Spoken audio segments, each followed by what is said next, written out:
Boa noite, sejam bem-vindas, sejam bem-vindos ao curso organizado pela Fundação Maurício Grabois e Escola Castro Alves sobre a Comuna de Paris. Nós esperamos que vocês aproveitem esse curso rápido, sintético, que abordará as principais questões relacionadas à Comuna nessa data em que celebramos os seus 150 anos.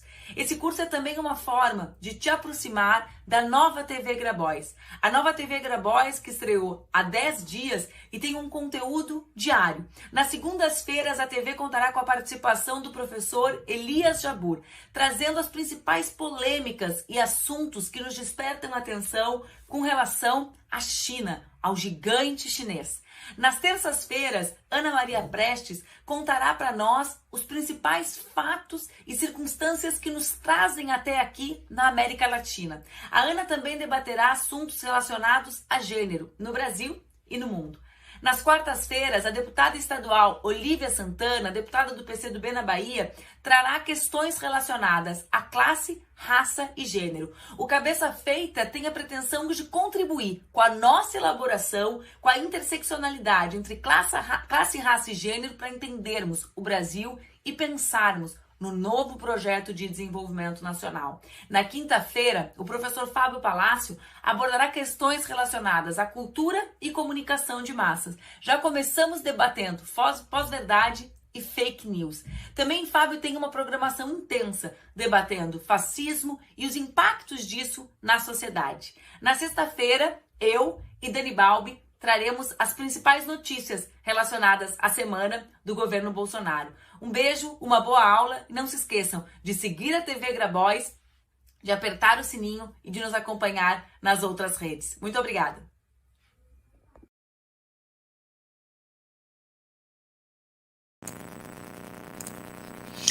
Boa noite, sejam muito bem-vindos e bem-vindas. Eu sou Mariana Venturini, professora de Filosofia e Sociologia, e serei a mediadora da aula de hoje, a aula inaugural do curso sobre os 150 anos da Comuna de Paris.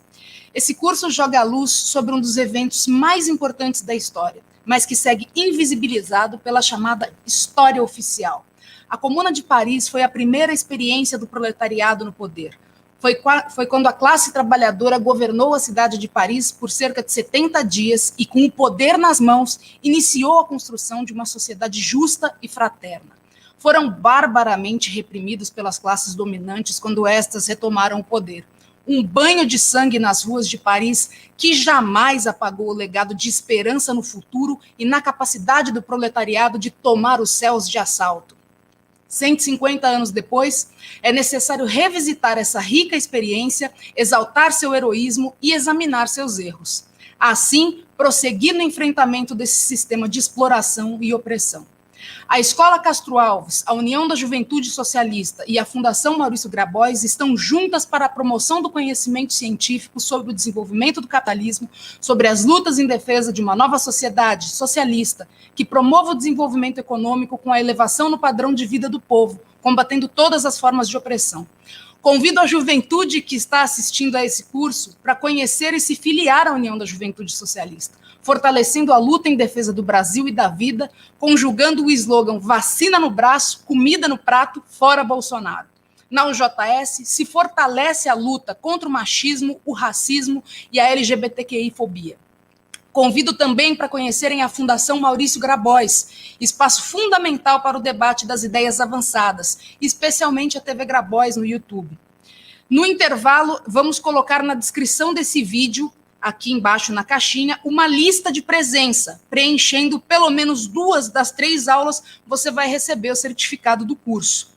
E aí agora eu gostaria de cumprimentar aqui o nosso professor, o professor Silvio Costa, agradecer muitíssimo a presença dele. O professor Silvio Costa é historiador, professor de Sociologia, Ciência e Teoria Política na Pontifícia Universidade Católica de Goiás, é autor dos livros Revolução e Contra-Revolução na França e do livro Comuna de Paris, O Proletariado Toma o Céu de Assalto, que chega à sua 3ª edição nesse ano, que a gente comemora os 150 anos da Comuna. A gente vai colocar aqui também, já está em pré-venda no site da livraria Anita Garibaldi, livrariaanitagaribaldi.com.br, e eu quero aqui registrar que foi um livro que fez parte da minha formação intelectual e é uma referência para mim e outros estudiosos do tema. Eu não gosto muito dessa coisa de ou mais destacado, mas sem sombra de dúvidas o professor Silvio é um dos maiores conhecedores do tema da comuna aqui no nosso país. Eu recomendo vivamente a leitura, a pesquisa e a divulgação do livro que já está em pré-venda e que certamente ele vai beber aqui nas aulas dele. Falar um pouquinho sobre a nossa dinâmica. A nossa aula, nós vamos abrir para 1 hora de aula expositiva do professor Silvio Costa. Aí a gente vai dar 5 minutinhos de intervalo para dar para sistematizar as perguntas que chegarem no e-mail, etc. e tal. Já vou passar qual é o e-mail. E aí a gente retoma para o professor responder aos questionamentos e comentários que vocês fizerem. Vão ser 30 minutos de respostas a essas perguntas. As perguntas devem ser enviadas no e-mail formacaonacionaljs@gmail.com, sem tio, sem acento, sem cedilha. formacaonacionaljs@gmail.com. Quem quiser ir já ao longo da aula tendo alguma dúvida, mande a sua dúvida por e-mail. Agora eu tenho a honra de passar para o professor Silvio Costa abordar o tema 1 o tema da aula 1 deste curso, que é antecedentes e contexto histórico do deflagrar da Comuna de Paris. Para todos nós, um excelente curso. Muito obrigada. Professor Silvio, é com você. Boa noite, Mariana. Prazer imenso vê-la novamente, mesmo que seja virtualmente, né? Eu agradeço imensamente pelo convite que vocês me fizeram. Obrigado a todos vocês que, de uma forma ou de outra, estão contribuindo para essa nova TV Grabois, para cumprir esse papel importantíssimo que fazia falta, não é? Havia um espaço e que agora está sendo preenchido. E eu espero que nesses 3 encontros, nesses 3 momentos, eu consiga contribuir para ampliar, pelo menos um pouquinho, o conhecimento de vocês. Inclusive, não só fornecendo subsídios sobre a Comuna de Paris de 1871, mas também contribuindo para instrumentalizá-los para a terrível luta que travamos nos dias de hoje, contra o obscurantismo, o fundamentalismo, o fascismo, o nazifascismo. E vocês vão compreendendo essa observação que eu estou fazendo, porque eu trago aqui alguns conceitos, alguns temas, algumas palavras, para que a gente possa analisar a comuna não só como algo do passado, mas algo que está no nosso presente, não só aqui através desse encontro, das nossas conversas, não é? E para que eu não esqueça, já que foi falado, gostaria de reafirmar para que o Cláudio Gonzalez, da editora Anita Garibaldi, não me cobre depois, novamente, não é? Ele solicita que eu passe essa mensagem para vocês, que hoje começa o curso. Eu queria te pedir um favor, divulgar que estamos oferecendo um desconto, olha aí, um desconto de 25% no livro impresso e no e-book para todos os participantes do curso. Então, vocês estão participando, vocês vão apresentar esse comprovante da participação para ter esse desconto. E ainda tem mais. Quem comprar o livro ou o e-book usando o curso Comuna, todo junto em maiúsculo, vai receber o desconto. E para quem comprar o livro impresso, ganha também, no mesmo dia da compra, o e-book do livro. E está aí os links abaixo, né? E sobre o livro, eu pediria licença para vocês para falar um pouco. Eu estou muito orgulhoso, não só de publicar o livro, mas de já estar na sua 3ª edição, e uma edição que eu consideraria de luxo, porque ela é atualizada, foi revista e tem ilustrações coloridas. Então, é um livro de grande qualidade e quem adquirir o livro vai ficar plenamente satisfeito, né? Espero que pelo conteúdo e pela forma, né? Aí está a capa do livro, né? que vocês podem ver.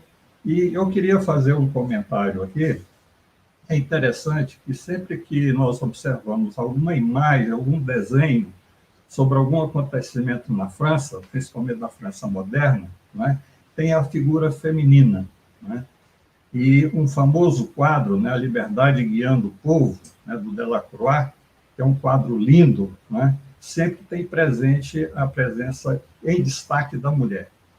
Mas, veja vocês, tem destaque, porém, é uma sociedade conservadora, uma sociedade até recentemente profundamente cristã, católica romana e conservadora, né? Então, para mim é uma certa contradição que eu não consigo entender bem, né, esse destaque da figura feminina que está na capa do livro, né, com essa sociedade conservadora. Mas, sem dúvida nenhuma, do ponto de vista da história da nossa realidade, a França tem muito a contribuir, né, tem muito a contribuir, e isso é um exemplo das lutas sociais, das lutas revolucionárias, até recentemente um exemplo a ser estudado, a ser observado, né? E trabalhar com alguma temática, como nós estamos fazendo aqui agora, no fundamental é a gente apresentar se a gente está se expondo, né? E eu fiz uma escolha na expectativa de melhor contribuir para o meu mais perfeito entendimento da temática que nós vamos discutir aqui durante 3 dias. Eu estou fazendo isso justamente porque nós vamos ter 3 encontros. E eu dividi esses 3 encontros conforme a temática, né, que a gente vai abordar. Vocês já viram a primeira, né, e nessa eu gostaria de fazer algumas referências para vocês, para que a gente possa pensar não só a Comuna de Paris, mas pensar hoje, pensar o Brasil, pensar o que está acontecendo no mundo, ou seja, que seja para nós um instrumento de aprofundamento do conhecimento, não só do conhecimento sobre a Comuna, mas do conhecimento sobre a nossa realidade. E minha expectativa é de que, no decorrer dessas exposições, desses 3 dias e dos debates, vai ficar melhor evidenciado para vocês e contribuirá para que vocês tenham um melhor juízo daquilo que eu estou propondo, né? Ao abordar os 150 anos da Comuna de Paris, é muito comum, e vocês com certeza têm visto isso, vamos comemorar os 150 anos da Comuna, festejar os 150 anos da Comuna. Mas eu pergunto para vocês, já colocando um tema para o debate, para a nossa reflexão. Mas o quê? Comemorar o quê? Festejar o quê? E aí, para que a gente possa definir melhor, porque as palavras, os conceitos, eles são valorativos, eles têm sentido, são signos que têm sentidos e significados, eu fui no dicionário da Enciclopédia Delta Larousse. O que ela diz? Comemorar, festejar um acontecimento, trazer à memória, lembrar, não é? Essa é o que está dizendo. Festejar, fazer festa. Veja, ao discutir a Comuna, fazer festa, dar demonstração de alegria, louvar, aplaudir, não é? Será que nós podemos fazer isso de forma intensa, ou, como diria assim, mereceria? Ah, sim, podemos. Mas, ao usar estes conceitos, nós devemos fazê-los com precaução, muita precaução, com parcimônia, para não criar exaltações dogmáticas, não é? Isso porque o passado não é exemplo. Deixa eu reafirmar para vocês aqui. O passado não é o exemplo, não é o modelo a ser seguido. Até recentemente a gente observava muito o passado, né? E principalmente a Comuna de Paris, a Revolução Russa, a Revolução Chinesa, que era entendido de uma certa forma dogmática como modelos, né? Então, estudando esse processo da nossa existência, nós podemos dizer que não há modelo a ser seguido. Por que não há modelo a ser seguido? Porque cada experiência, cada fato, cada acontecimento ele é pleno de particularidades. Ele é pleno de particularidades. Então, nós podemos dizer que a realidade, a nossa vida, ela é multilateral, ela é multifacética e, portanto, multidisciplinar. Se ela é multilateral, multifacética e multidisciplinar, ela é expressão da história, né? Nesse exato momento aqui, nós estamos fazendo história. Nós estamos nos inserindo na história do Brasil, né? Com maior insignificância que tenhamos, cada um de nós, seja enquanto coletivo ou individualmente, nós somos parte dessa história. Como foram os comunardes. Cada um deles, o conjunto de comunardes, o conjunto de revolucionários na Revolução Russa, era história. E, naquele momento, estavam fazendo história, né? Então, essas experiências, não devemos só festejar, né, ou exaltar. Nós devemos extrair suas lições e seus ensinamentos. Essa aqui na minha perspectiva, esse é o principal. Extrair suas lições e ensinamentos. Dentro dessa visão de que a vida nossa individual, de cada uma, a vida nossa enquanto coletivo, o momento histórico que estamos vivendo, ele é multilateral, porque ele apresenta uma série de elementos que se compõem. É multifacético e, consequentemente, multidisciplinar. Então, nesse sentido, ele é histórico. E só através das pesquisas, de estudos, comparando os acontecimentos com outros, extrair as lições, os ensinamentos e elaborar a partir das mesmas o conhecimento científico, elaborar as teorias. Antes de abordar o tema específico que foi colocado aqui, não é, desses 3 dias, eu gostaria de colocar algumas questões que creio serão fundamentais para explicitar melhor o que pretendemos, ou como fui eu que fiz a opção do que eu pretendo, né? Principalmente nesse momento histórico que estamos vivendo, a necessidade de produção e divulgação e acúmulo do conhecimento científico, a ser utilizado como instrumento para compreender e agirmos sobre a nossa vida, o meio em que nós estamos inseridos, sobre a sociedade, agir sobre a realidade. Enfim, agir como seres históricos. Agir entendendo que a história, ela é a expressão da nossa vida individual e coletiva. Portanto, não há uma dualidade entre o hoje, o ontem e o futuro. Estão intrinsecamente interligados, como eu vou desenvolver com vocês aqui, né? Nós estamos, nesse momento, submetidos a uma fetichização da mercadoria. E eu peguei esse termo, fetichização, a mercadoria, o Capital do Marx, porque ele é brilhante. Tem pessoas que se referem ao Capital como sendo uma obra de economia política. Não é uma obra de economia política. Ela é também de economia política, mas é fundamentalmente a condensação de uma existência de muito estudo, muita experiência. Então, no Capital está concentrado, condensado, todo o conhecimento acumulado pelo Marx, e, claro, como ele está tratando do capital, como é que se forma, se desenvolve, como é que surge a sociedade capitalista, ele deu o nome de Capital, não é? E é interessante que ele começa o Capital tratando da mercadoria, não é? E a mercadoria, ela tem um fetiche, ela nos atrai, através, principalmente nos últimos anos, através da grande propaganda de massa, não é? Que vocês conhecem, não é? Ela nos atrai, ela exerce um fetiche sobre nós. Ela nos engana, ela nos envolve.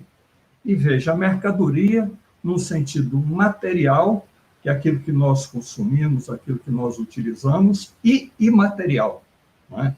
E esse aspecto imaterial, que está no que Engels chama de luta das ideias, a luta ideológica, que é no campo imaterial, assumiu uma dimensão assustadora e de grande proporção nos últimos anos no Brasil, não é?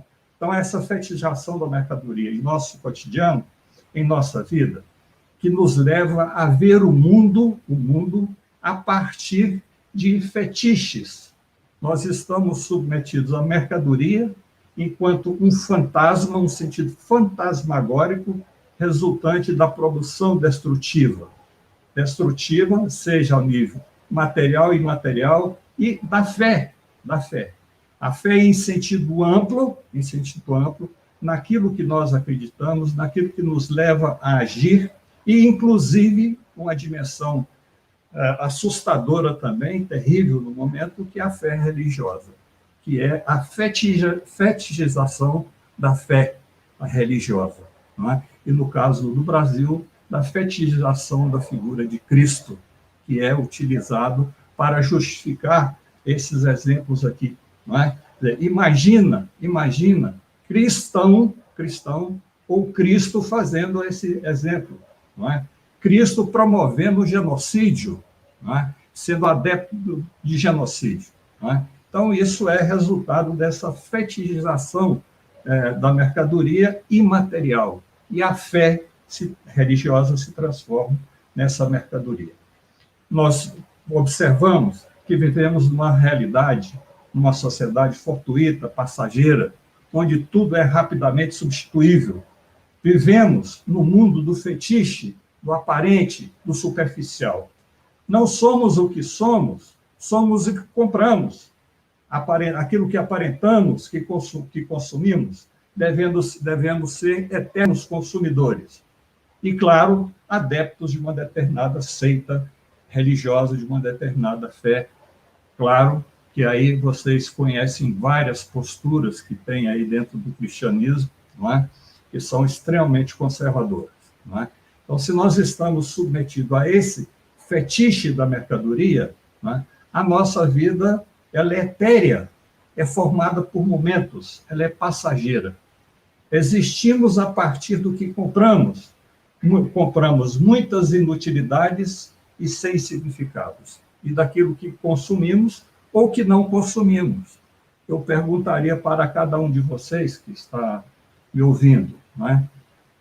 Tudo que vocês compram, vocês consomem e utilizam até o seu último momento, nós vamos observar que nós somos consumidores, compradores de uma parte, outras nós compramos, porque é o fetiche da mercadoria que nós não vamos utilizar.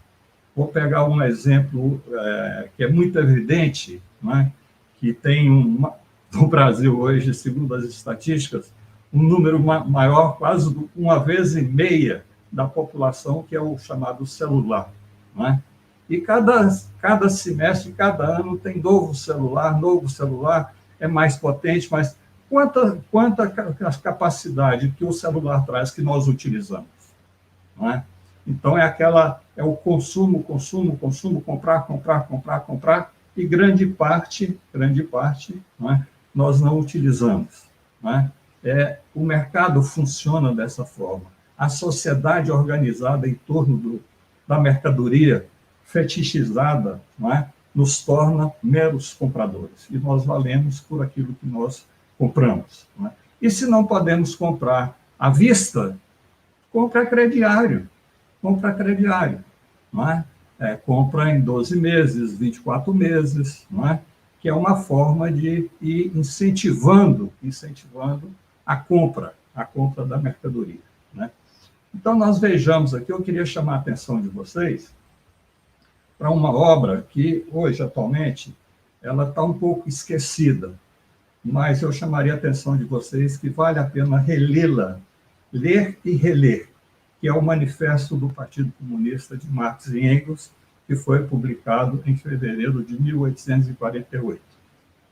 Ele diz, no prefácio da edição alemã de 1872, então, um ano após a Comuna, não é, desse prefácio, ele chama a atenção, ele diz, o próprio manifesto explica que a aplicação dos princípios dependerá sempre em toda parte das circunstâncias históricas existentes.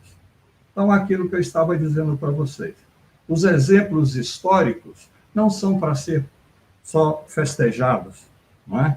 Não são para ser exaltados. Nós devemos buscar aprender as suas lições e os seus ensinamentos. E cada momento tem suas especificidades, suas particularidades, porque a realidade que nos cerca, ela é multilateral e multifacética, né?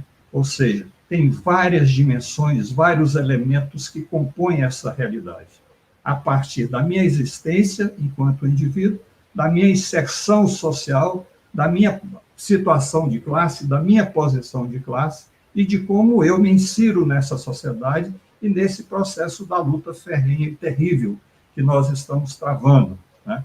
Pela nossa sobrevivência imediata, e sem a vacina nós estamos ameaçados a todo momento, já são mais de 500 mil mortos, né? e que é resultante de uma política genocida, uma política calculada, conforme os depoimentos da CPI estão demonstrando isso claramente. Isso, em sociologia, nós chamamos de darwinismo social, que é o quê? Aplicar a teoria do Darwin à sociedade. Ou seja, que deixa-se correr livremente, inclusive hoje o Osmar Terra expressou isso com muita clareza na CPI, né? Só sobrevive os mais fortes. Isso é o chamado darwinismo social, e é o que está sendo implementado enquanto política de governo no nosso país.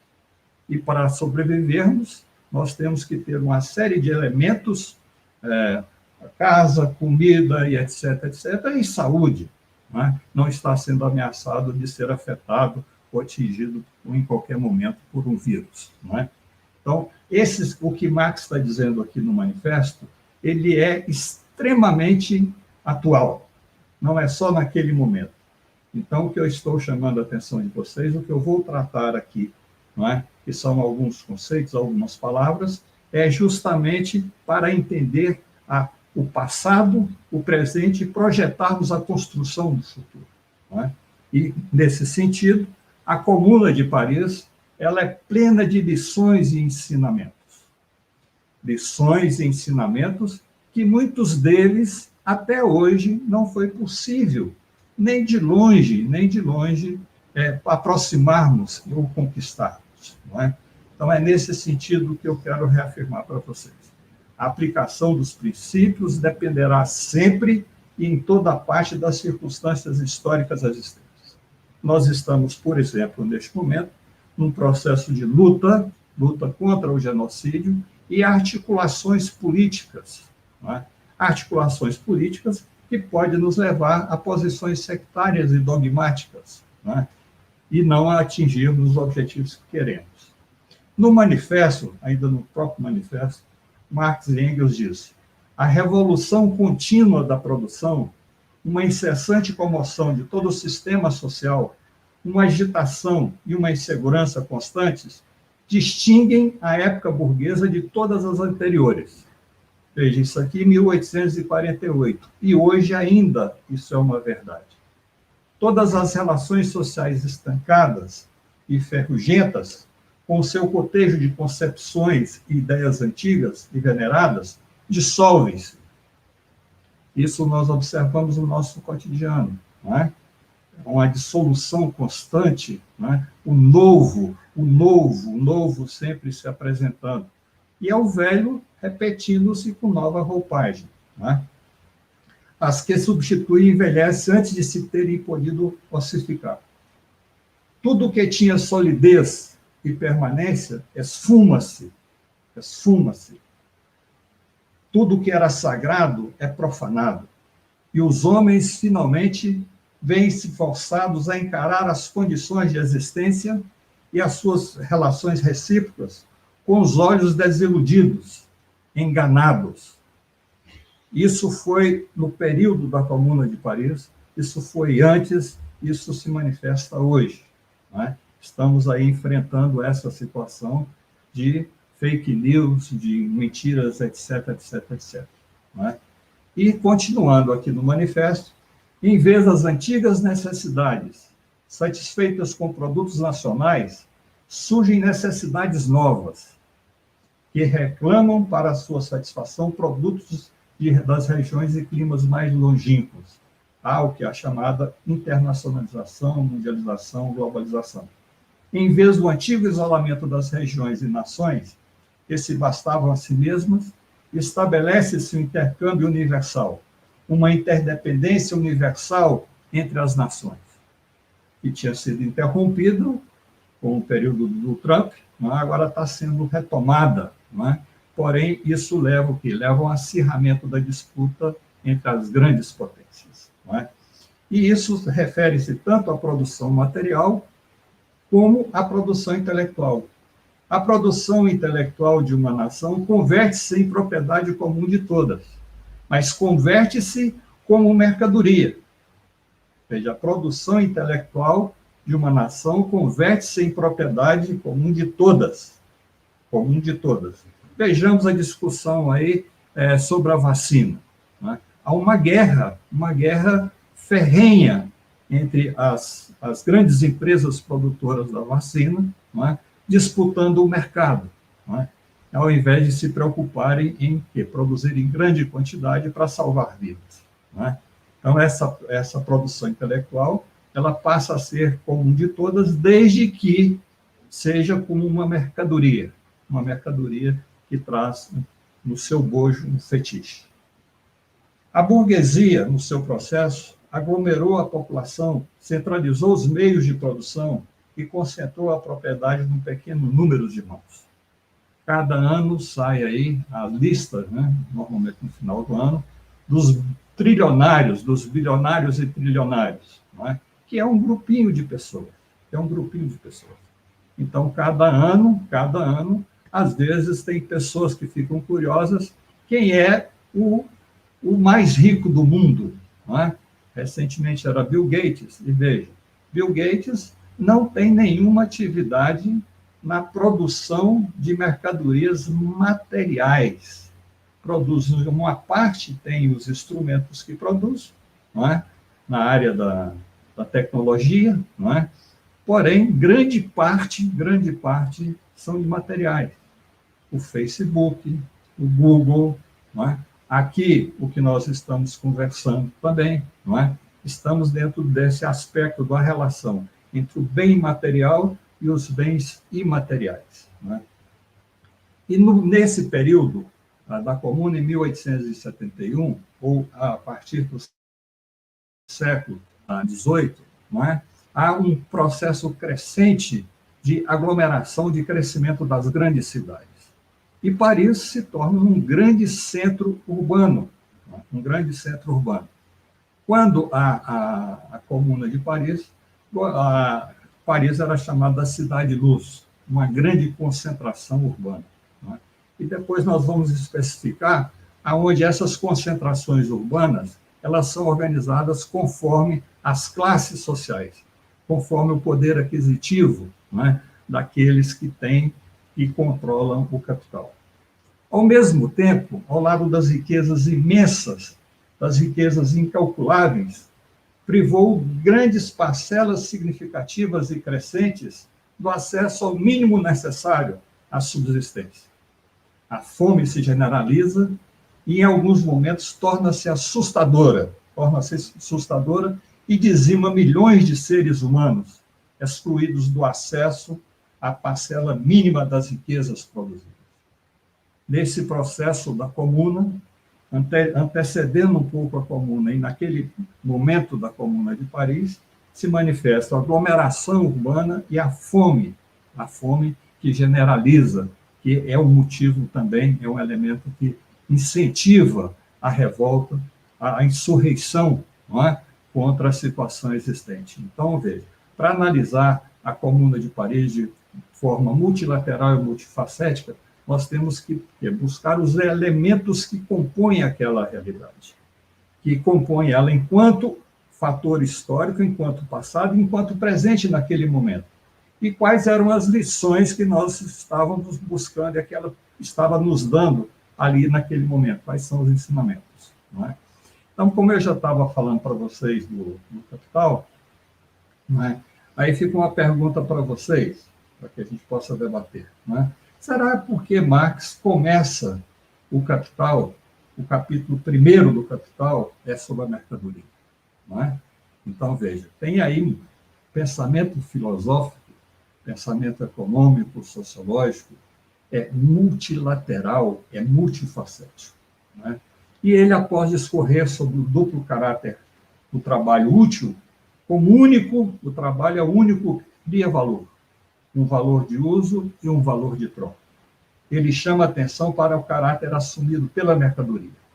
E a fetichização da mercadoria fetichiza a vida, se fetichiza o nosso cotidiano, cria uma realidade fantasmagórica na qual nós estamos inseridos. Estamos submetidos à mercadoria resultante de uma produção destrutiva. Gradativamente, cada vez mais, essa produção ela é destrutiva, ela é fortuita, ela é passageira, ela é rapidamente substituível. Creio que o exemplo que mais é evidente para nós é do celular. Ou, se quiser pegar um outro, os carros. Né? Os carros também. Né? Todo ano tem que sair um carro novo. Né? Então, nós estamos sempre motivados a consumir. E grande parte, veja, se eu estou falando de produção destrutiva, ela tem um tempo de duração, não é? E também sabem que grande parte daquelas mercadorias que vão ser compradas, mesmo que seja crediário, não é? Em longas parcelas, não será consumida, não é? Porque ela tem o seu fetiche. Não é? Vivemos no mundo do fetiche, do aparente, do superficial. Nós não somos o que somos o que compramos, o que apresentamos consumir. Nós somos eternos consumidores do novo, da novidade, do top, da última geração. Né? Eu, às vezes, fico observando, por exemplo, no Facebook, no Instagram, né? É um exemplo claro disso que eu estou colocando. E na Comuna de Paris, nesse período, já existia isso? Sim, tá? Já existia, porque já era a produção de mercadorias para o mercado. Não é? Então, veja, o eterno, e assim, nós estamos condenados nessa sociedade, na forma como ela se organiza, sob a égide da dominação e da exploração do capital, ao processo crescente, eterno e ascendente, né, de consumir. Né? E, segundo Marx, a produção contém em si dois valores, o valor de uso e o valor de troca. É a condição para a existência da produção da mercadoria. Embora a produção de mercadoria não seja a condição necessária para a existência da divisão social do trabalho. Se nós percebemos que, por exemplo, no trabalho artesanal, na fase inicial da nossa existência em sociedade, não é, se produzia mercadorias, não com essa dualidade, valor de uso e valor de troca. Assim, a sobrevivência da nossa espécie, a sobrevivência da sociedade, torna-se um eterno e ascendente processo de produção, fator primordial e de consumo mais ou menos imediato. Hoje, nos dias de hoje, que é bastante evidente, e já durante o período da Comuna de Paris já havia essas características também, não é? Hoje a produção ela é destrutiva e o consumo deve ser imediato, e é, no fundamental, a expressão de status. E é o descartável, não é? É descartável em todos e diversos sentidos. Então, eu estou insistindo nessa questão da mercadoria, não é? Para, ao analisar as lições e os ensinamentos da Comuna de Paris, nós temos que levar em conta esse tipo de sociedade onde manifesta-se a primeira tentativa de revolução proletária na nossa história, na história da humanidade. Não é? E esses elementos já se manifestavam, existiam com bastante contundência nesse momento. Assim, para nós, que somos simples mortais, não passamos de consumidores descartáveis. O valor de uso de uma mercadoria, nós vamos adquirir uma mercadoria, ou pressupomos que vamos adquirir uma mercadoria, se conseguimos nos livrar do fetiche da mercadoria, não é? Nós vamos o quê? Buscar um valor de uso. Ao adquirirmos, ao comprarmos essa mercadoria, ela expressa um outro valor fora dela. Ela se manifesta como valor de troca. porque a produção não objetiva a satisfação das necessidades. A produção das vacinas, atualmente, não tem por objetivo a satisfazer necessidades. Elas são produzidas como mercadorias. Ao ser produzidas como mercadorias, elas devem ser vendidas, compradas, consumidas. Claro que eu estou falando da vacina, que não pode, pela pressão social, pela pressão popular, não se pode desperdiçar. Inclusive, estão se criando as filas das xepas, né? Então, veja, a vacina, ela tem esse caráter, tem seu valor de uso e tem um valor de troca. E ela não é um elemento descartável, mas pode se tornar um elemento descartável, por exemplo, como os medicamentos, pegando nessa mesma área, não é? Você necessita de um determinado medicamento, de uma determinada droga, e o nome exato é esse, né? Droga, né? Que alguns chamam de remédios, né? Mas são drogas, e vai lá, necessita de 7, 10, e compra uma caixa com 30, o que você vai fazer dos outros? Né? Você guarda se for necessitar depois, mas ele tem um vencimento. Né? Então, o valor de uso é determinado no processo produtivo, objetivando satisfazer necessidades. O valor de uso objetiva satisfazer necessidades. Mas o valor de troca, ele é determinado na circulação, que é plena de fatores de elementos sociais, indo da necessidade à moda, ao status, enfim, ao poder de compra dos possíveis e eternos consumidores. O grande desenvolvimento do conhecimento científico e tecnológico cria maravilhas. Inclusive, muito lixo que envolve significativa parte da população. Não só os negacionistas, diria da população como um todo. Criou instrumentos para a propagação de mentiras que são propagadas através das internets, as fake news. As mentiras são apresentadas nesse mundo do fetiche da mercadoria, as mentiras são apresentadas como sendo a realidade. Eufemisticamente, alguns, mas academicamente, chama de pós-verdade. Não é? Pós-verdade é nada mais, nada menos do que um nome, uma variante das fake news, não é? Das mentiras que são elaboradas com articulação, com método. Não é? Então, nós estamos vivendo nesse momento, né, tudo se esfuma no ar. Né? Tudo que tinha solidez e permanente esfuma-se. Tudo que é sagrado é profanado. Os homens, finalmente, veem-se forçados a encarar as suas condições de existência e as suas relações recíprocas como excluídos, desiludidos e portadores de sentimentos poucos nobres e agressivos. Isso conforme a visão, né, que predomina por aí, né, bandido bom é bandido morto. Né? Então, a cena da arminha, né, e eles se dizem cristãos, fazendo essa cena da arminha. Né? Ou seja, porque os pobres, os excluídos, os explorados, os oprimidos, não é? São agressivos, são portadores de sentimentos pouco nobres, porque só tem sentimento nobre aqueles que são detentores do capital. Não é?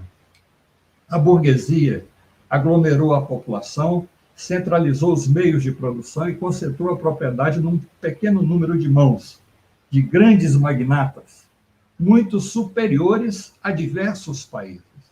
É só ver, cada final de ano, você vê a lista da revista chamada Forbes, não é?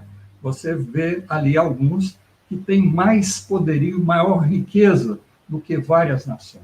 Não é? E eles se tornam senhores do mundo. Ao mesmo tempo, cresce a fome, o desemprego, o trabalho precário, não é? E a mercantilização das relações sociais, das relações humanas, vão se afirmando cada vez de forma mais assustadora. As relações humanas, com raras exceções, são mercantilizadas, são monetarizadas. A vida, em toda e qualquer instância, na sua casa, aqui nesse exato momento, nós estamos na minha casa, não é? Se transforma em espaço de trabalho. Não é? Então, veja, Com a pandemia, isso assumiu níveis assustadores. Nós não temos mais espaços de tempo livre, nós não temos mais espaços de convivência, porque se funde tudo em uma atividade que é perene, que é a atividade do trabalho. Não é? O exemplo mais evidente, que nos chama a atenção com muita contundência, é a chamada uberização do trabalho, o chamado trabalho remoto. Não é? Nós que somos professores, exercendo o trabalho remoto, não é? Nós não temos mais tempo. Nós fazemos os nossos instrumentos, a energia, a nossa residência, e temos que atender a qualquer momento, qualquer chamado do capitalista, do patrão. Não é? E veja, isso é possível, não é? E eu chamaria a atenção disso, repetindo talvez o que vocês já sabem, não é?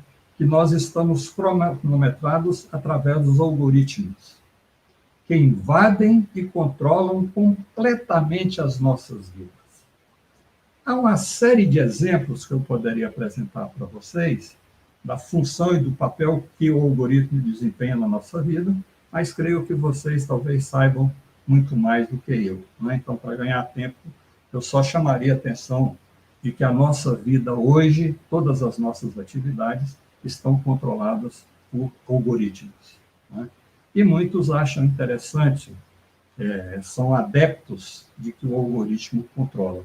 E, em geral, esse controle, essa sociedade extremamente controladora e repressiva, através da existência desses algoritmos, eles apresentam isso como se fosse sinônimo de segurança. Né? Está aí a expansão das empresas, das firmas de segurança. Não é? E os milhares de dólares em produção em grande quantidade de instrumentos voltados para a segurança. Não é? Nesse contexto, e já em 1870, 71, o capitalista explorador ele é invisibilizado. Né? E agora, atualmente, ele é apresentado não como a expressão do que controla o capital, mas como um sistema, um ar de impessoalidade. É como se existisse um ente mágico acima da nossa vida, transformando-se em seres irreais, em fantasmas.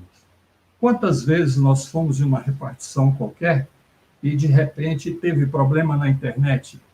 Nós íamos resolver um problema que era 5 minutos, ficamos lá 3, 4 horas, porque o sistema saiu do ar. Né? Então, veja essa relação de impessoalidade, onde os grandes controladores do capital, os capitalistas, né, se transformam em seres irreais, em fantasmas. E encontraram uma palavra que substitui a isso, que é o sistema. Né? A vida, em toda a sua instância, nossa casa, né, ela passa a ser parte integrante desse processo como um todo. Né?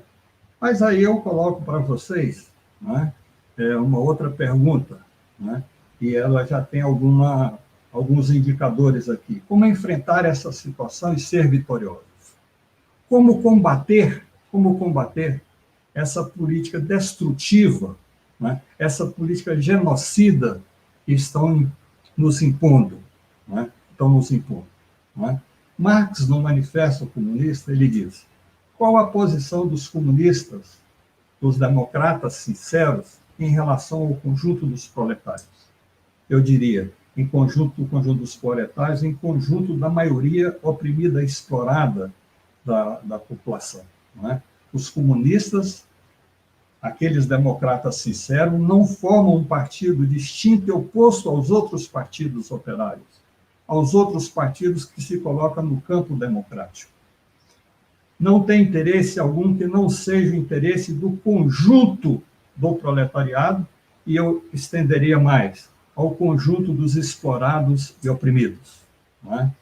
Não proclamam princípios especiais sobre os quais queiram modelar o movimento operário, queiram modelar o movimento proletário, queiram controlar e modelar os movimentos sociais.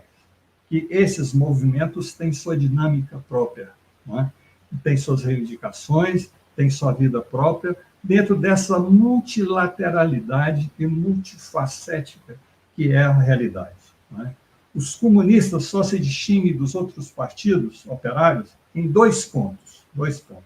Primeiro, nas diferentes lutas nacionais do proletariado, destacam e fazem valer os interesses independentes da nacionalidade e comum a todo o proletariado. Estava aí a Manuela dizendo do Projeto Nacional de Desenvolvimento, não é?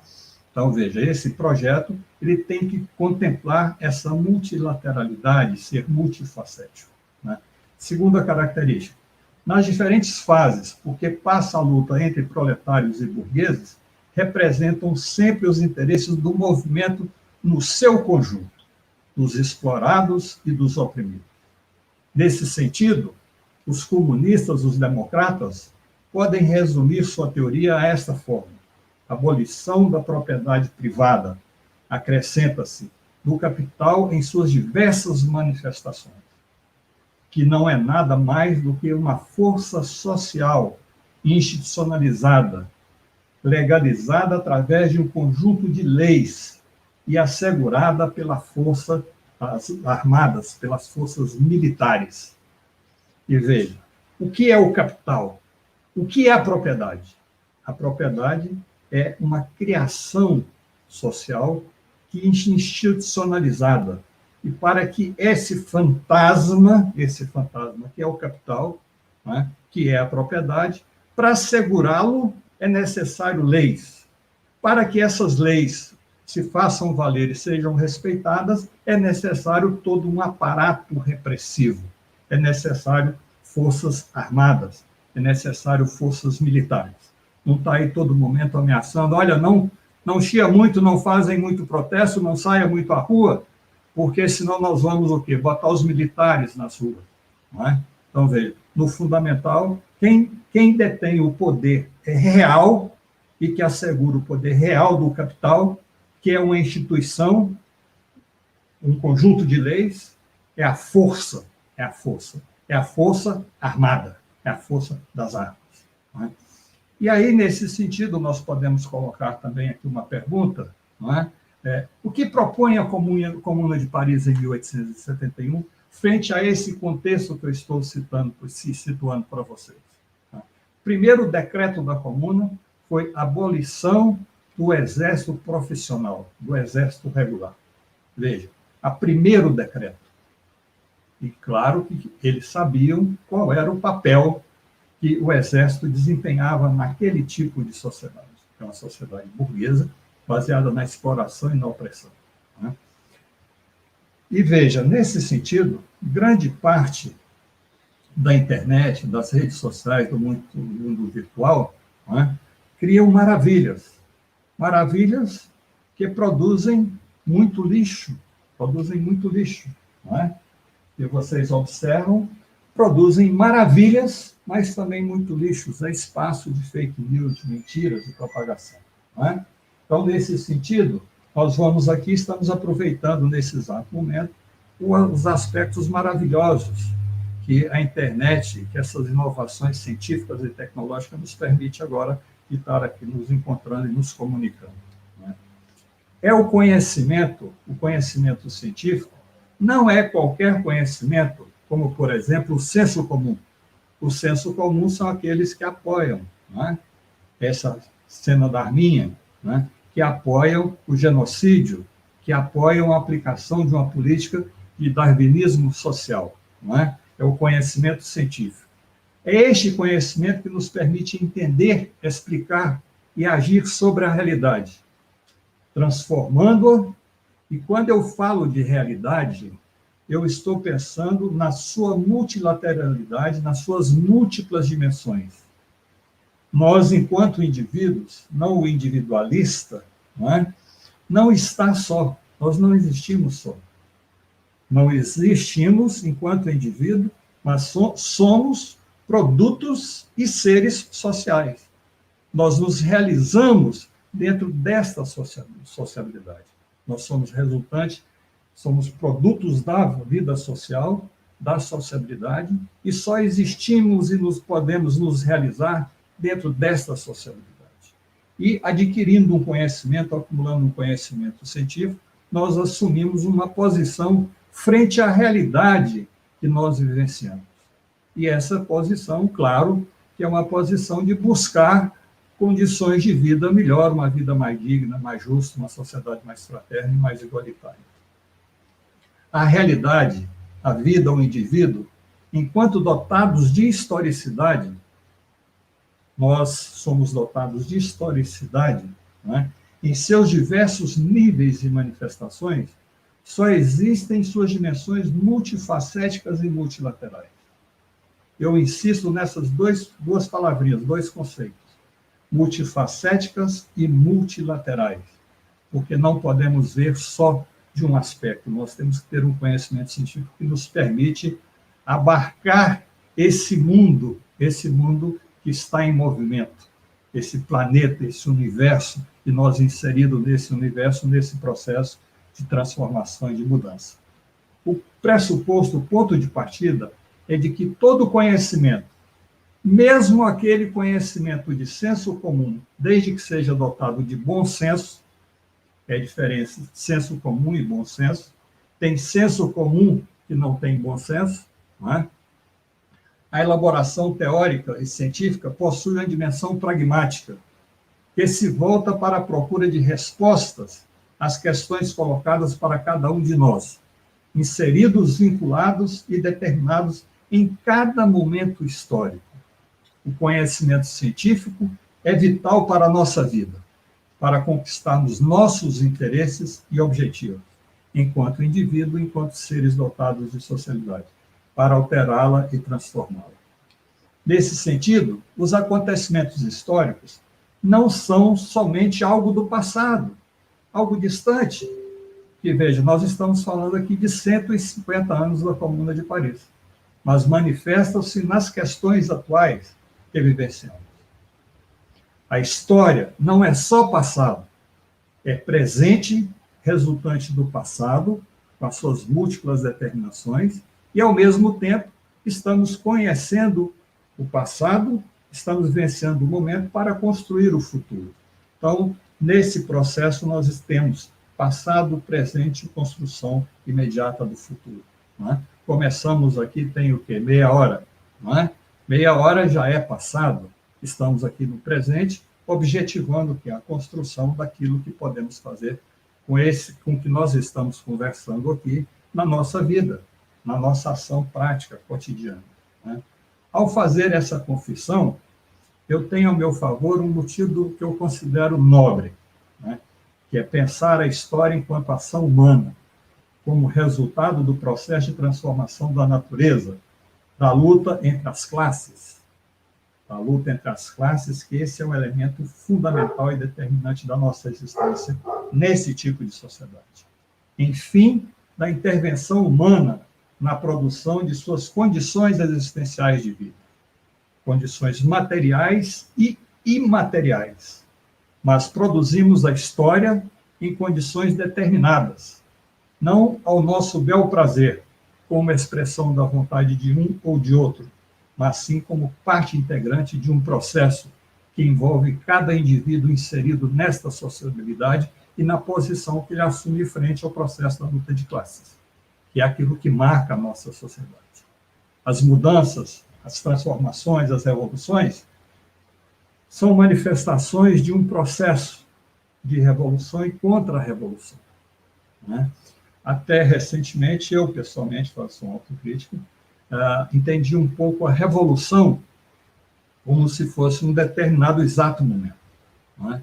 Mas, a partir das pesquisas, dos estudos que fiz, cheguei à conclusão, que eu considero hoje óbvia, né? Que as revoluções elas são resultantes de um processo. Né? É naquele exato momento que é o chamado salto de qualidade, né, que a gente poderia chamar de revolução. Mas sem o processo como um todo, não haveria aquele salto de qualidade, aquela transformação radical da realidade, radical da natureza, né, seja de qualquer elemento. Né? E, nesse sentido, pelos estudos que eu já tenho feito até aqui, não é? Esse processo de revolução, ele é um processo mais longo ou mais rápido, não é? Depende das suas particularidades. Depende das suas particularidades.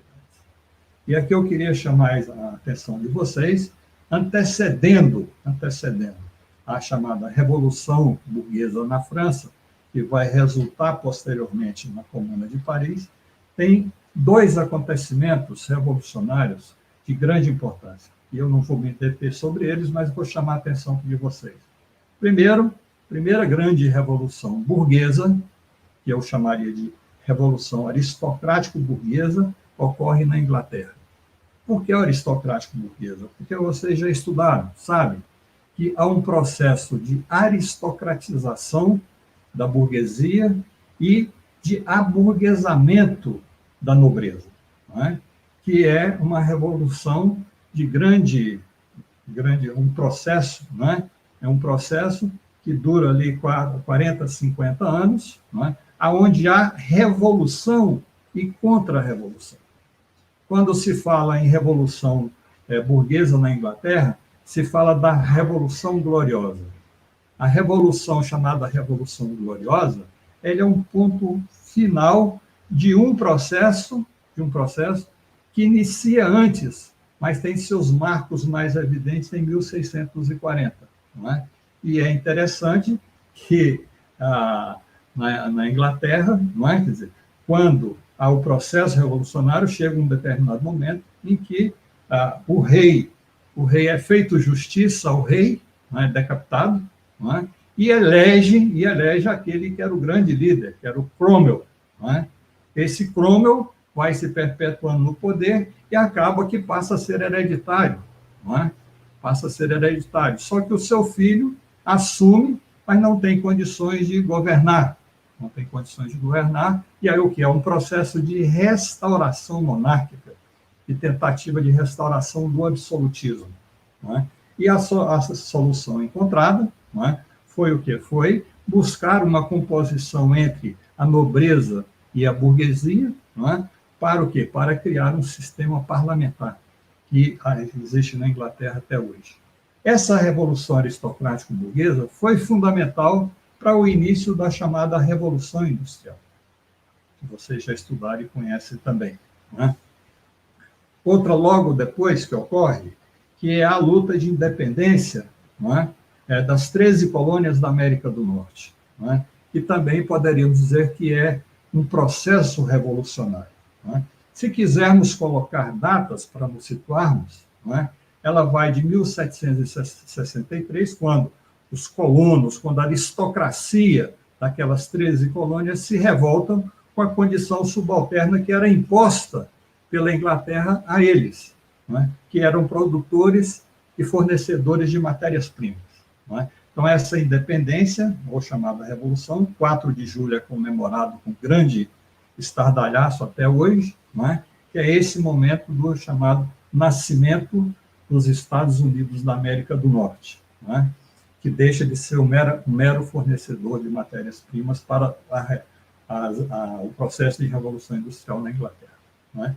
E não abusando da paciência de vocês, eu gostaria aqui de retomar e explicitar os grandes períodos do processo revolucionário burguês francês, que apresenta particularidades a serem levadas em consideração. Veja, a França, é importante estudar esse processo como um todo para entender com mais clareza a Comuna de Paris e, inclusive, a França hoje, não é? Então, que são nitidamente marcantes esse processo, não é? Na França, esse processo revolucionário, ao contrário da Inglaterra, ao contrário das 13 colônias, ele ocupa praticamente um século. É um século de revolução e contra-revolução. Qual é o elemento que surge nesse processo que vai fazer com que a Revolução Burguesa na França, enquanto um processo, só vá se consolidar quase um século depois, né? É justamente a irrupção das classes populares, das camadas médias, no processo revolucionário, não é? E isso é marcante, não é? e nós podemos aqui dividi-los em 12 momentos de luta, de alianças de classes que são explicitados com maior ou menor contundência. Não é? A primeiro, nós poderíamos dizer que é o chamado processo pré-revolucionário. E aqui eu chamaria a atenção de vocês, não é? Porque o iluminismo, no caso da França, diferente de outros também, tem grandes pensadores, as ideias também são produzidas, mas na França há um conjunto de intelectuais, de pensadores, de pesquisadores, de cientistas, que se agrupam no chamado iluminismo, que é um determinado período que antecede a Revolução Burguesa, né? Onde produz ideias as mais diversificadas, porém, o que destaca nela é a defesa da ciência, é a defesa do conhecimento científico. E, claro, que esse conhecimento científico ele tem um caráter anticlerical. Não é? Então, é importante a gente analisar esse processo. Não é?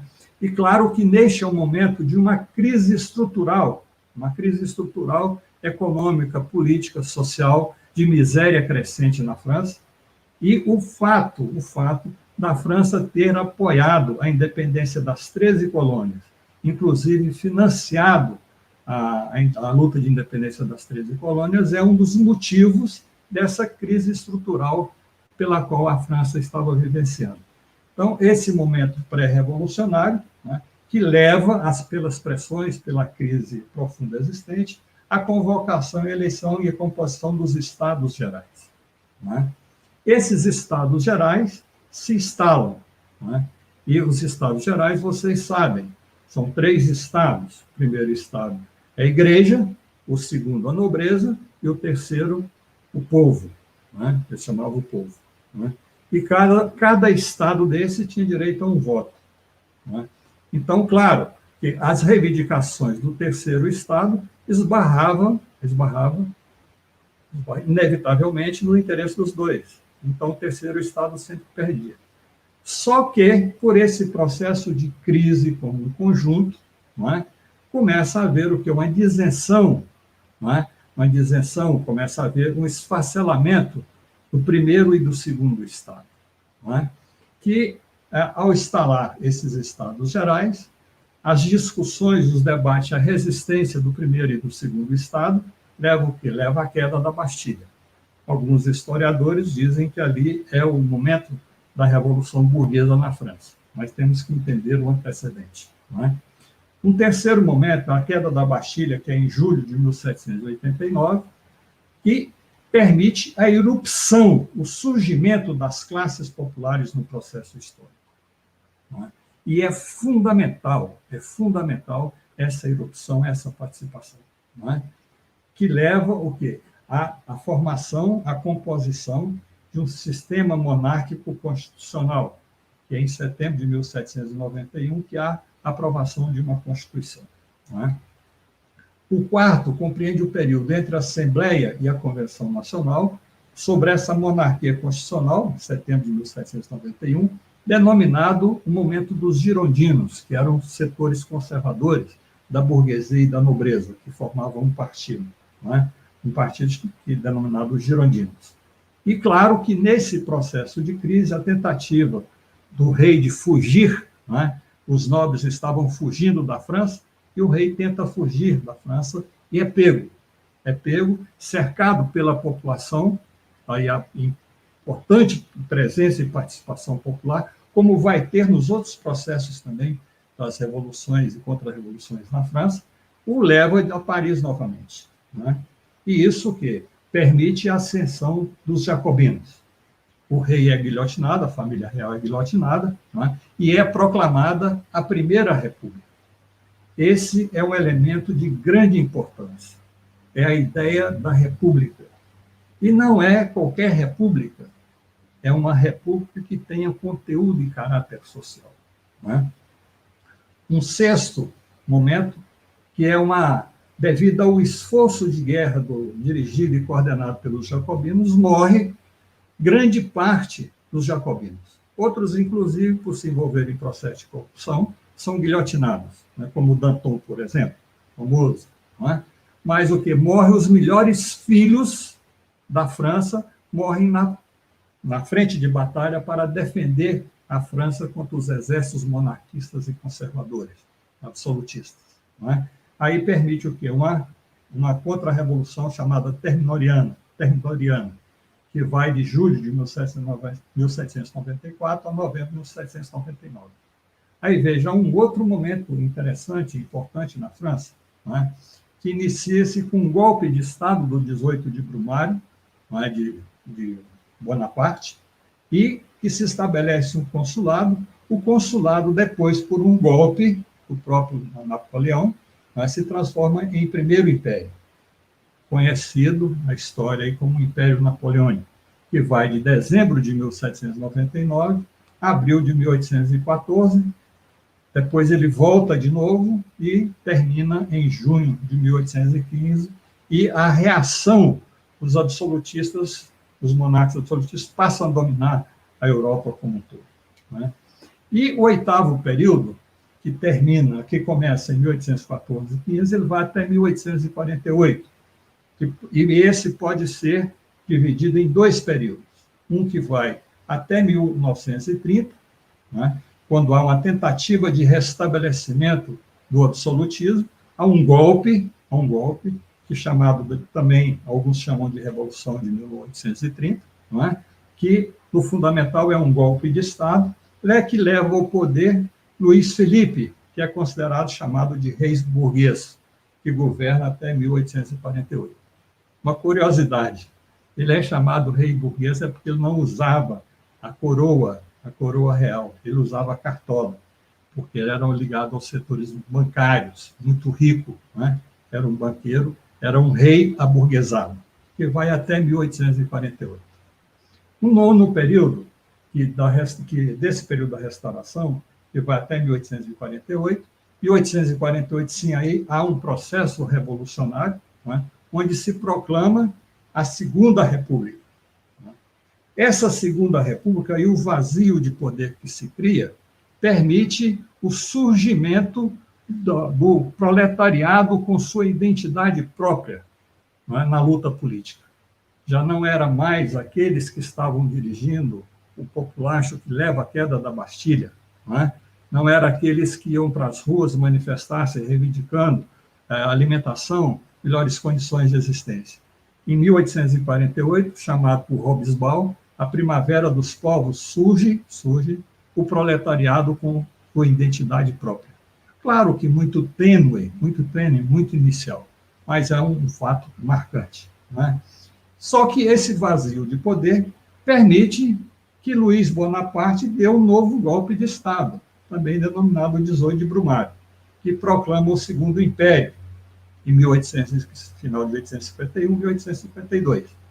O décimo período, que é o período do Segundo Império, que vai de 1851, 52 até 1870, quando a França aventura-se a declarar guerra contra a Prússia, que estava unificando os estados prussianos, que vai redundar na Alemanha, não é? Declara guerra à Prússia. E se acreditava que a França tinha um exército grandioso e era um exército invencível, e que em pouco tempo já derrotaria as tropas prussianas. Não é? E essa guerra leva à derrota do Segundo Império das tropas napoleônicas. E aqui, falando sobre isso, eu lembrei, né, da Guerra das Malvinas. Né? A Guerra das Malvinas, a ditadura argentina, achando que poderia unificar a nação para apoiar aqueles gorilas, aqueles genocidas que ocupavam o poder, declara, invade e ocupa as Malvinas com a Inglaterra. Né? Para as tropas inglesas é um passeio. Né? E agora, recentemente, aqui no Brasil, alguns falavam, de invadir a Venezuela. Quer dizer, um governo de genocida, que pratica uma política de darwinismo social, e ameaçando invadir a Venezuela. Seria uma repetição da Guerra Franco-Prussiana, claro, nas suas dimensões, nas suas condições históricas, e da chamada Guerra das Malvinas, porque o exército brasileiro, até o momento, não tem condições de enfrentar as Forças Armadas, né, venezuelanas. Né? E um 10º período, que é o Segundo Império Napoleônico, né, que eu disse para vocês, que vai até setembro de 1870. Né? E aí, esse período de 1870, né, que Marx vai apontar aqui, nesse momento, né, não, desculpa aqui, é o 11º, que é o momento da Comuna de Paris, 1871, que é 18 de março a 28 de maio. Tem alguns que levantam até 29, porque ainda houve um resistente que ainda trocava tiro com as tropas legalistas no dia 29, que é a primeira experiência de governo popular socialista. Né? E o 12º aqui, nesse processo da Revolução e Contra-Revolução Burguesa, é o que eu diria para vocês, que é o 12º período, que após a derrota da Comuna, poucos anos depois, consolida-se a Terceira República, sob a direção republicana, encerrando o longo processo de revolução e contra-revolução burguesa na França. E a Comuna de Paris, em 1871, é motivo de uma obra importantíssima que eu indicaria para vocês lerem e relerem, que chama A Guerra Civil na França, redigida por Marx, atendendo a uma solicitação da Primeira Internacional, da Associação Internacional dos Trabalhadores, que tinha sido fundada em 1864 em Londres. E, principalmente, ao ler essa obra, leia com muita atenção a introdução de Engels, que é escrita em 18 de março de 1891, a propósito dos 20 anos da Comuna, que é brilhante também, que há uma autocrítica ali do que se acreditava que seria possível a revolução proletária, naquele momento. E, posteriormente, analisando melhor, e hoje a gente, com mais informações e mais capacidade de análise, nós vemos que, de fato, o proletariado, em 1871, tomou o céu de assalto. Marx, nessa Guerra Civil, diz, tenta tomar, mas hoje, buscando aprender com as lições dos ensinamentos, nós dizemos que, do ponto de vista teórico, das formulações do processo histórico, de fato, o proletariado, em 1871, na Comuna, tomou o céu de assalto. E veja, para encerrar com vocês aqui, qual é a situação geopolítica da Europa nesse período? Porque há muita avaliação hoje, por que a Comuna deu certo, não deu, quais os erros, quais os acertos. Eu diria para vocês, a princípio, que nós vamos abordar isso na terceira sessão, que era impossível, naquelas condições existentes, de que a Comuna de Paris, a insurreição proletária que tomou o céu de assalto, fosse vitoriosa. Veja que eu vou colocar para vocês rapidamente, porque o tempo não permite muito, a situação política da Europa, geopolítica da Europa, qual era? A Espanha era um império, foi um império grandioso, mas já estava em decadência. Portugal, um império grandioso também, colonizador, estava em decadência. A Inglaterra estava iniciando e desenvolvendo o seu processo de revolução industrial, se transformando na maior potência europeia. A França, com todos os feitos de Napoleão, com toda a modernização que ocorre na França, também já estava num processo de crise.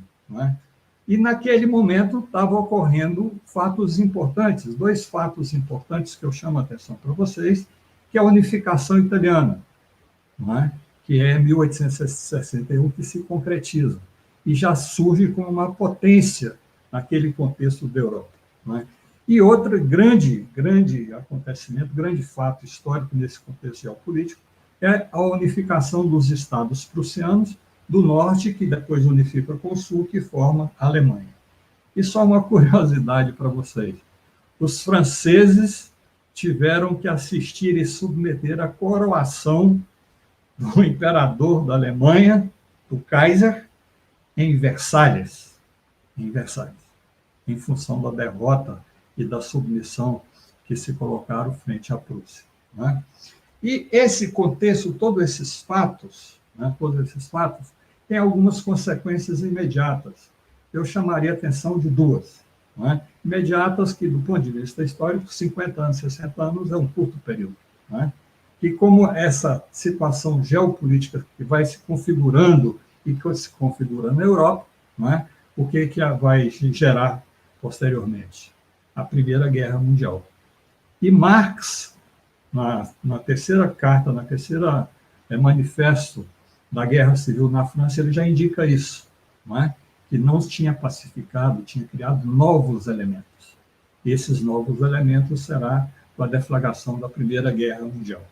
E, consequentemente, vejam, a Comuna de Paris, 1871, não é?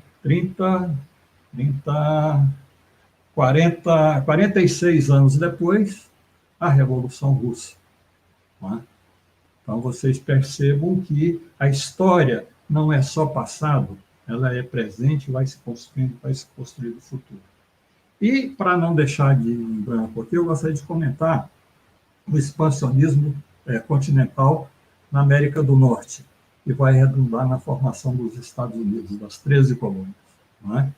E é interessante, eu acho que nos falta, para mim, eu sinto isso, me falta, diria, estenderia para vocês, pesquisar, estudar um pouco mais sobre a formação e desenvolvimento dos Estados Unidos da América do Norte. Não é? Que, veja, ao se tornar independente, ele não busca disputar naquele exato momento, colônias, sistema colonial. Não é? Ele tem um expansionismo a oeste que vai ocupando, dizimando, praticando verdadeiros genocídios contra as populações autóctones. Não é? Os chamados, que nós chamamos genericamente de indígenas. Não é? E vai ocupando também territórios pertencentes ao México. Não é? Então, veja, essas 13 colônias, elas se voltam para o próprio continente. E quando ela surge no contexto internacional, ela já não surge mais com caráter colonialista, ela surge já com caráter imperialista, que é bem diferente. Não é? É bem diferente colonialismo e imperialismo, mas isso nós podemos discutir em outra oportunidade. Não é? Essa aqui é a capa do livro, que eu fiz a propaganda para vocês, não é? E aqui a referência bibliográfica para quem tiver interesse, né, em pesquisar mais alguma coisa, né, está aí. E espero que tenha sido um pouco prolixo, às vezes, não é? Mas contribuído para ampliar um pouco o conhecimento de vocês e para que nós possamos ter instrumentos para debater. Porque na próximo encontro, amanhã, nós vamos abordar especificamente, de uma forma mais detalhada, a Comuna de Paris. E no terceiro dia, quais são as lições dos ensinamentos. Muito obrigado, coloco à disposição de vocês e aguardo aí para qualquer questão que vocês queiram levantar. Muito obrigada, professor Silvio, pela excelente exposição. Estão todos aqui no chat vibrando, parabenizando, elogiando muitíssimo a aula. Dizer que a gente vai dar um intervalinho de 5 minutos para o Silvio tomar uma água, esticar as pernas, andar um pouquinho, etc. e tal. Em 5 minutos a gente volta. Nós estamos recebendo as perguntas no e-mail formacalnacionaljs@gmail.com. Até os próximos 5 minutos, que é quando a gente retoma, e aí o professor Silvio faz as considerações finais. O link para acessar a lista de presença, vou falar vagarosamente, o link para acessar a lista de presença já está na descrição do vídeo. Quem for solicitar o certificado, é necessário que assine essa lista de presença aqui no link, que vai estar disponível durante a aula online. A gente viu alguns questionamentos sobre se a aula vai ficar disponível no YouTube. Vai ficar disponível aqui na TV Grabois. Inclusive, a gente já te convida para se inscrever, apertar o sininho para você receber todas as notificações, ficar por dentro da TV Grabois, esse curso, os demais. Assim como também o desconto para quem quiser adquirir a 3ª edição do Comuna de Paris, do professor Silvio Costa. Você entra, os links já estão no chat, tanto da versão e-book quanto na versão impressa, é uma pré-venda. Aí você vai lá na compra, na hora de finalizar a compra tem cupons, você vai escrever Curso Comunas, isso também está no nosso chat. Enquanto isso, a gente vai esperando, dando uns 5 minutinhos regulamentares para a gente voltar com... Opa!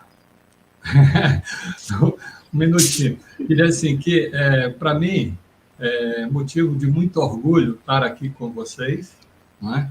E ter a oportunidade de estar aqui praticamente lançando a 3ª edição do livro A Comuna de Paris, porque no Brasil, nesse momento, não é fácil um livro chegar em sua 3ª edição, e eu estou muito orgulhoso de ter uma 3ª edição de grande qualidade gráfica e de conteúdo.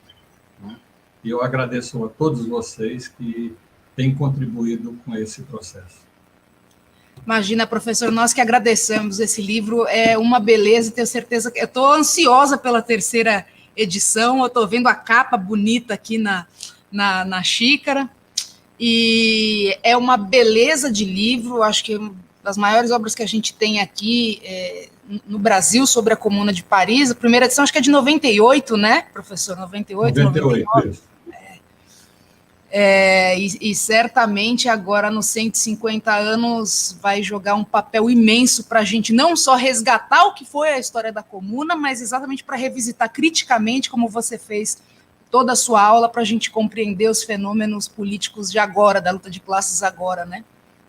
Sem dúvida, uma grande alegria e uma grande felicidade poder estar mediando essa aula, encontrá-lo mesmo que mediado pelo computador. Aqui no chat são muitos os elogios, não sou só eu elogiante, não, somos muitos. Já temos algumas perguntas, vamos dar mais um tempinho, e aí a gente já retoma. Ok.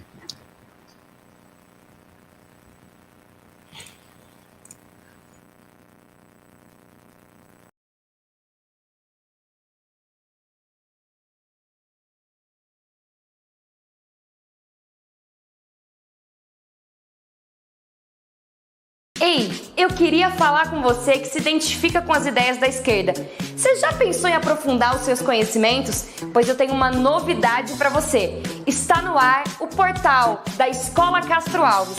Nele você vai encontrar cursos sobre feminismo, antirracismo, antifascismo, sobre marxismo, podcasts, artigos e muito mais. Você curtiu? Então não perde tempo não. Acesse o nosso site e conheça a Escola Castro Alves.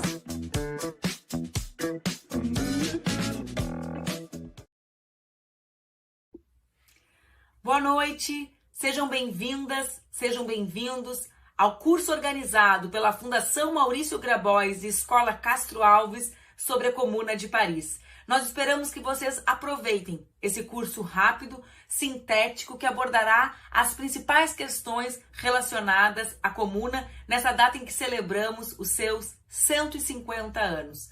Esse curso é também uma forma de te aproximar da nova TV Grabois. A nova TV Grabois que estreou há 10 dias e tem um conteúdo diário. Nas segundas-feiras, a TV contará com a participação do professor Elias Jabbour, trazendo as principais polêmicas e assuntos que nos despertam atenção com relação à China, ao gigante chinês.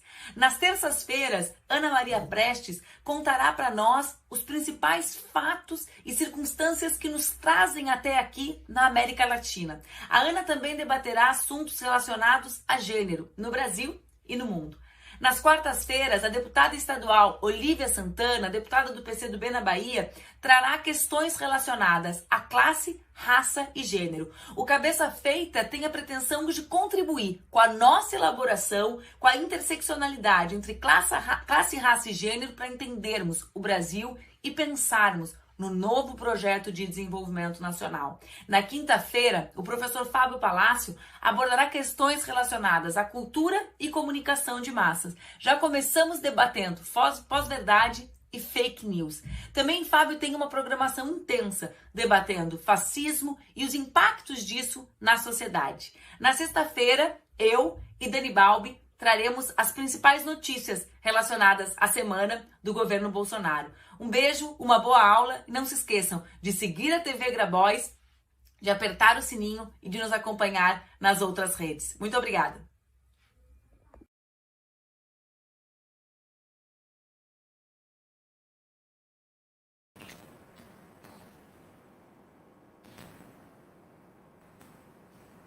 Acabou nosso tempo regulamentar?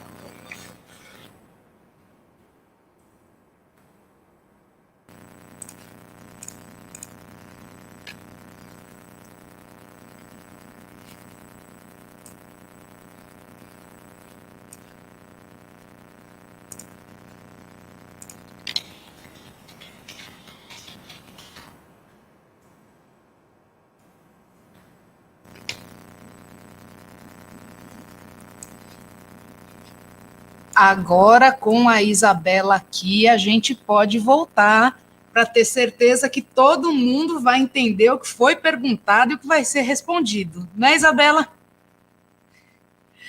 Bom, gente, voltando aqui, nós recebemos algumas perguntas, alguns comentários, em geral, muitas perguntas, comentários bastante elogiosos, algum debate no chat. Mandar um abraço, um beijo grande para a Elza Campos, que mandou abraço para mim, para o Silvio, Mário Fonseca, Adriana Jota, sempre goiana, a turma que nos mandou aqui saudações pelo chat. Bom revê-los ainda aqui à distância. Aqui o tchauzinho do professor Silvio. Aqui, professor, a gente não recebeu muitas perguntas e elas foram bastante sintéticas. Uma delas foi mais um comentário ele se apresenta como José Rios, mas eu sei que, na verdade, ele se chama José Evangelista, ele é da Bahia, e ele faz um comentário que é o seguinte: essa é a pedra de toque para entender esse processo histórico, a aristocratização da burguesia e o aburguesamento da aristocracia. Essa foi o comentário do José Rios, vulgo evangelista. O Rodrigo Bucha... Oi? Corretamente. Excelente essa abordagem. O Rodrigo Bucha diz: boa noite, professor. Queria saber se aconteceu na Comuna de Paris alguma divisão dentro do movimento operário, como acontece hoje. Aí ele dá um exemplo entre pelegos e bacunistas. Obrigado. O Eduardo Pinho pergunta qual foi a contribuição anarquista para o processo revolucionário da Comuna de Paris. O Washington Machado pergunta: você pode falar um pouco mais da reação das monarquias absolutistas contra a Primeira República? E, por fim, o Lucinaldo vaticina aqui que o insucesso da Comuna de Paris pode ser considerado o primeiro sintoma ou sinal que a Revolução Proletária não vingaria em um país do capitalismo central, já que o Marx indica que ali seria o estopim. Foram essas as perguntas que a gente recebeu até então, e aí agora o tempo é seu, professor. Ok, muito obrigado. O primeiro tema aí das correntes e tendências teóricas, ideológicas e políticas que atuavam no renascimento do movimento proletário, né, nós vamos abordar de uma forma mais detalhada amanhã. Não é? Mas eu já gostaria de chamar a atenção. Quando nós discutimos a Comuna de Paris, por um resquício de sectarismo, e diria assim, de uma dificuldade de observar e analisar a realidade de forma multilateral, multifacética, não é? E que nós temos que nos unificar para conquistar os nossos objetivos imediatos, não é? O programa mínimo, não é?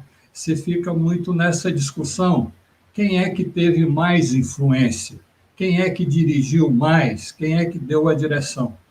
Eu considero isso uma questão extremamente secundária, se nós formos analisar a realidade concreta, multifacética e multilateral do período da Comuna. São 72 dias.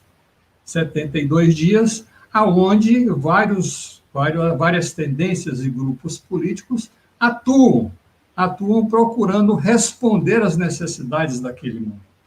Qual eram as necessidades imediatas e prementes?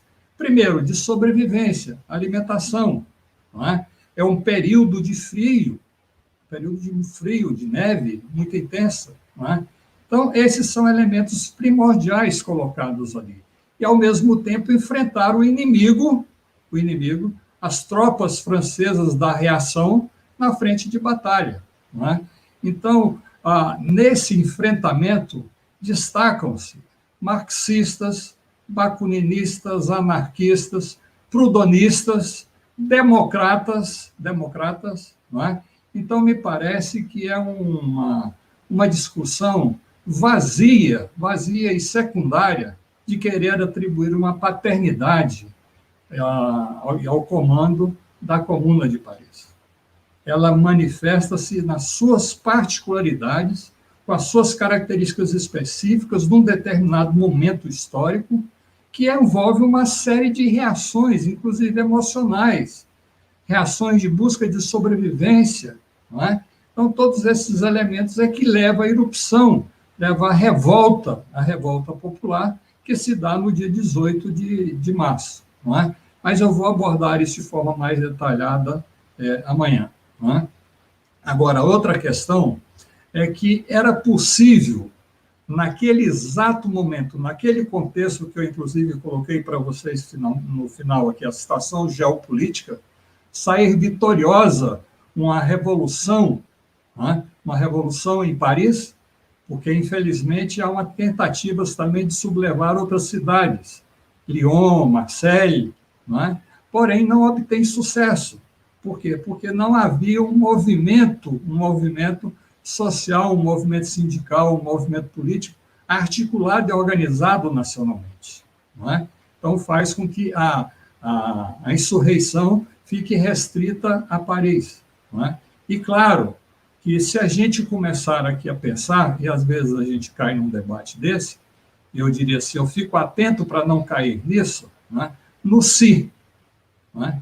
E se tivesse isso? E se tivesse feito aquilo? E se tivesse aquilo? E aí nós perdemos a dimensão da realidade. Eu faço um esforço gigantesco, mesmo me sentindo provocado, não é? De entrar nesse tipo de debate, mas esse é um debate que não leva a lugar nenhum, isso leva a sectarismo, a dogmatismo. Não é? Então, nós temos que buscar quais são as lições e os ensinamentos da Comuna. Por exemplo, dissolução, primeiro decreto, dissolução do exército formal, do exército regular. Não é? Isso é o quê? É um grande feito.